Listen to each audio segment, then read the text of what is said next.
My affection for you has never faded. Is that so? Is the name of the hypnotic leading lady from 1981, Spotty Heat, familiar to you? The movie that made her famous overnight and made her a symbol of allure? Do you recall the distinctive deep voice that became her trademark, one that was enigmatic and authoritative? Among the most influential Hollywood actresses of the 1980s, Kathleen Turner was once upon a time an irresistible femme fatale who was alluring, brilliant, and deadly.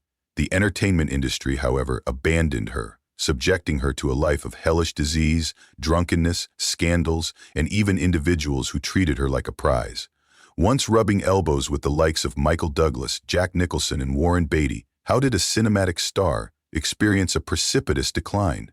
Was she really forgotten by Hollywood? On the other hand, was Kathleen Turner able to break free of her entertainment industry captors and forge her own path? You won't believe what's really going on under all that glamour. Join me as I reveal the hidden backstory of a movie legend, an actress who was both audacious and courageous. Kathleen Turner came into this world in Springfield, Missouri on June 19, 1954. She was born into a family that did not support the arts in any way.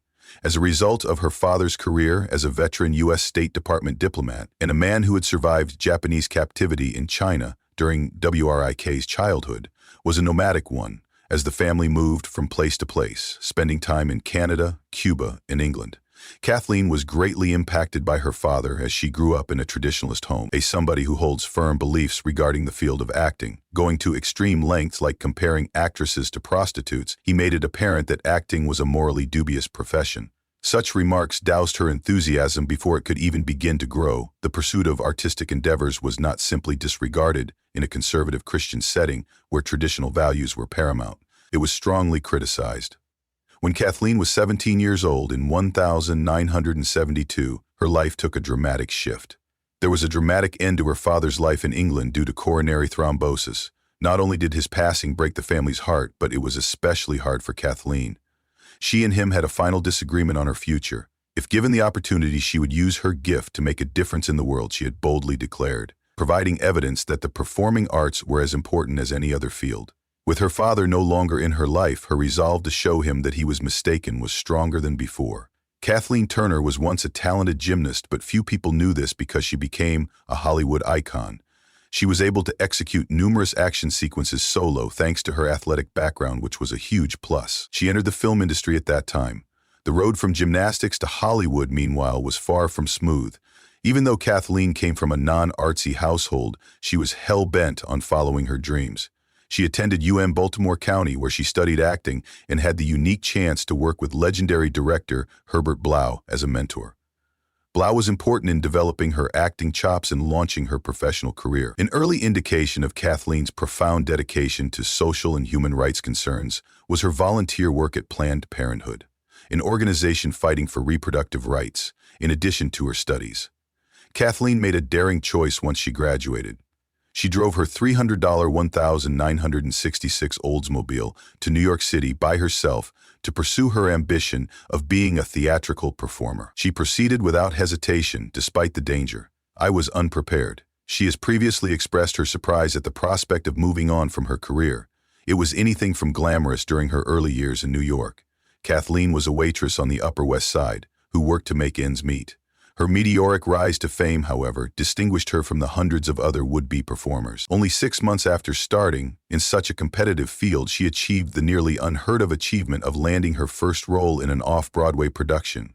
In 1978, she had her big break when she joined the cast of The Doctors, a TV series. But that was just the beginning. It wasn't until 1981 that Kathleen Turner landed a job that would alter the course of her career in Hollywood. Is the name of the film familiar to you? Body Heat was released in 1981. Turner made a stunning debut as the alluring and crafty femme fatale Maddie Walker when she was 27 years old. Her meteoric rise to fame began with this daring neon noir film, which was well received by reviewers and audiences alike. She once joked that her characteristic husky voice had become her trademark, saying, "To my knowledge, I am one of just 7 females who can still sing Old Man River in its original key." Now consider this intriguing fact. Turner returned to her job as a waiter on New York City's Upper West Side after finishing the film in order to make ends meet.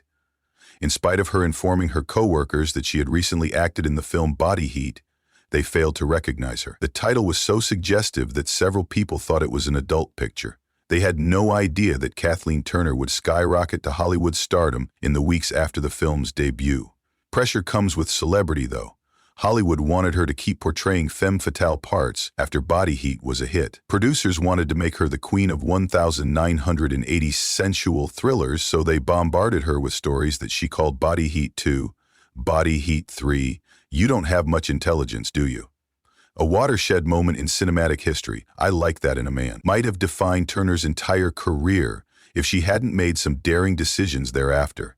Rather than cashing in on her fame by playing the same old roles, Kathleen Turner went against the grain, refusing to be limited to the alluring stereotype that Hollywood was attempting to impose on her. Instead, she set her sights on establishing a career that would last. She thought that physical attractiveness wasn't enough to make it in the industry. Acting talent was what really mattered. Armed with this belief, she branched out, playing a variety of roles in comedies, dramas, and action flicks, while maintaining her ties to the stage. Turner returned to the stage on a regular basis to hone her craft outside of Hollywood's incessant beauty standards. The battle against typecasting was not an easy one, and her doggedness frequently pitted her against influential producers. Nevertheless, she never regretted her choice. It was this rebellion that enabled her to forge a career that would last decades, not become another flittering Hollywood star. Kathleen Turner entered the pinnacle of her career after the success of Body Heat, 1981. She became one of Hollywood's top actresses, with a string of blockbuster hits, and she proved her versatility by starring in films that ranged from comedies to romantic comedies to intense dramas like Romancing the Stone, 1984. Michael Douglas's romantic adventure comedy stars Joan Wilder, a romance novelist who finds herself entangled in a real-life adventure. Instead of holding a traditional audition, Douglas invited Turner to a casual lunch, hoping to create a comfortable atmosphere instead of turning the meeting into an evaluation of the actress. Turner was impressed by Douglas's professionalism and thought that the lunch would be the perfect setting for the role. The film's unexpected success, it earned $76 million and was the eighth highest grossing picture of 1984, led the studio to swiftly approve a sequel, 1184, led by F.P.D. Durski, who won the poll, 1985's. The Jewel of the Nile, which reunited Turner and Douglas for another dangerous adventure, this time in North Africa.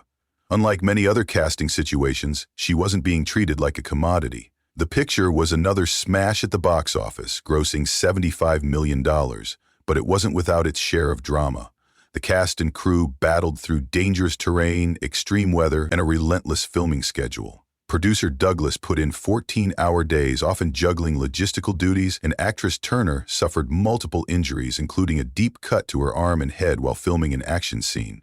In spite of all the challenges, the trio of Danny DeVito, Turner, and Douglas kept up a light-hearted dynamic, joking and making the set a lively place to be. During filming, Turner and Douglas became close, and at one point, their connection almost became something more. This was because Douglas was separated from his first wife, which led Turner to believe that they might have a real relationship on set. Turner and Douglas decided to stay friends instead of getting romantically involved after his wife's surprise trip to Mexico, where filming was taking place, made it clear that their marriage was far from over. Turner, who didn't want to be involved in such a situation, refused to be typecast as a leading lady in romantic comedies and sought out parts with more depth. In 1985, Turner had a critically acclaimed performance in Francis Ford Coppola's Peggy Sue Got Married in 1986. She co-starred with Jack Nicholson in Preetz's Honor, which won Golden Globes for both actors. The film's production was not without its humorous obstacles, though. Nicholson's back problems turned their love scenes into a playful competition to see who could come out on top. The role of Peggy Sue, a middle-aged woman who goes back in time to her high school days, was nominated for an Oscar for Turner. The working relationship between her and Nicolas Cage, who played her co-star, was fraught with tension. Turner later deemed Cage's use of an unusual voice to be entirely inappropriate, but Cage persisted in his choice anyhow. A dark comedy directed by Danny DeVito about a married couple whose love becomes all-out war during their divorce, Turner and Douglas reunited in 1989, The War of the Roses, but this time they took on a whole new dynamic. Despite being best friends on set, they became bitter rivals in the film, which garnered high praise. On the other hand, there were plenty of funny moments during filming. One particularly memorable incident occurred while the crew was working in a grand mansion. DeVito had requested the removal of a small tree from in front of the house. When the tree was uprooted, he failed to notice that he was standing in the hole that had been left behind. Being of short stature, he blurted out a question that made the entire crew laugh. In addition to her live-action roles, Kathleen Turner is best known for her contributions to animation. In Who Framed Roger Rabbit, 1988, she voiced Jessica Rabbit, arguably the most iconic animated character of all time, with her distinctive, raspy, and alluring voice. Turner, who was pregnant with her daughter, Rachel Ann Weisz, recorded her voice work while she was pregnant, but few people realized that she was uncredited in the film. The reason? A simple yet professional decision. She felt that main cast members like Bob Hoskins and Charles Fleischer had spent months completing the film, while she hadn't. Another intriguing detail was that just before her final recording session, even though her water broke, Kathleen Turner was adamant about finishing the job before going to the hospital to give birth. This shows how dedicated Kathleen Turner was to her work, whether it was a voice performance or a leading role. Even after more than 30 years, Jessica Rabbit is still a symbol of mystery and charm, and fans around the world remember Turner's voice. In addition to the pressures of her career, Turner had to deal with the power struggles that occurred behind the scenes in Hollywood. It was revealed that Jack Nicholson, Michael Douglas, and Warren Beatty were secretly competing to be the first to seduce her. However, Turner had no desire to be anyone's trophy and refused to play along. Her honesty and determination helped her to keep her dignity and reputation intact. Kathleen Turner's golden era may have ended with the War of the Roses, but the years that followed would put her to the test like no film she had ever been in. Despite being one of Hollywood's top actresses, she was not immune to workplace conflicts that would eventually damage her reputation. One particularly infamous incident happened on the set of Peggy Sue Got Married. In 1986, she was involved in a conflict with Nicolas Cage, who was the nephew of the renowned Francis Ford Coppola, and had an eccentric acting style characterized by an odd voice and confusing character choices. Turner was irritated by Cage's approach, which she felt disrupted the film's natural flow. The tension escalated to the point where Coppola had to intervene, at one point even acting out a tantrum to get Cage to cooperate. The film was a hit and got Turner nominated for an Oscar, but the animosity between the two actors remained a rift in their relationship. In 1988, Turner had another run-in with Burt Reynolds in Switching Channels. Their work styles couldn't have been more different. She favored meticulous preparation, while he favored improvisation and spontaneity. This resulted in intense arguments, with rumors circulating that Reynolds even used his influence to sabotage the film's production. Following the release of the film, the two went their separate ways for a number of years. Turner later confessed that she would have refused to work with Reynolds completely if she could go back in time. Due to these disputes, Kathleen Turner began to earn a reputation in Hollywood as someone who was difficult to work with, and producers and directors were reluctant to cast her in big projects, leading to a plateau in her career by the late 29th and 80s essays. In contrast, male actors with similarly strong personalities never encountered such challenges. Despite these setbacks, Turner never regretted being strong. She believed that doing so was the only way to safeguard her art and her integrity. Kathleen Turner endured not only professional but also personal upheaval. Turner wed real estate entrepreneur Jay Weisz in 1984, when she was at the peak of her fame. At first, their marriage seemed like the perfect balance, a Hollywood star marrying a man with a stable life outside the limelight. However, the relationship soon became tested by the harsh realities of fame and career pressures. Despite their lifestyle differences, Turner and Weisz were determined to start a family. On October 14th, the couple's daughter, Rachel Ann Weisz, who would go on to become a singer, was born to them in 1987, but they were filled with mixed emotions. Turner had to undergo a life-threatening emergency C-section because doctors were worried about Rachel's lung development. The experience strengthened her love for her family, but it also put more pressure on her to juggle motherhood with the demanding demands of her acting career. Turner was never one to fade into oblivion. In fact, she resumed her successful career in film just 3 months after giving birth. Unfortunately, Hollywood was not kind to women attempting to balance work and family life. Relentless months of filming and frequent travel left little time for Turner, her husband, and their child. Weiss, while sympathetic, Turner and Weiss divorced amicably in December 2007 after more than 2 decades together. Unlike many high-profile breakups, they remained on good terms. Turner once shared, "Jay is still my best friend," despite the growing distance between them in the 1990s. Their marriage did not end in bitterness. They stayed close friends for the rest of their lives, united by their devotion to their daughter and the mutual regard they had developed through the years. Turner remained a Hollywood A-lister far into the 1990s, but a quiet war had broken out behind the scenes, threatening to derail her career, ruin her reputation, and even take her life. During her most successful year, 1992,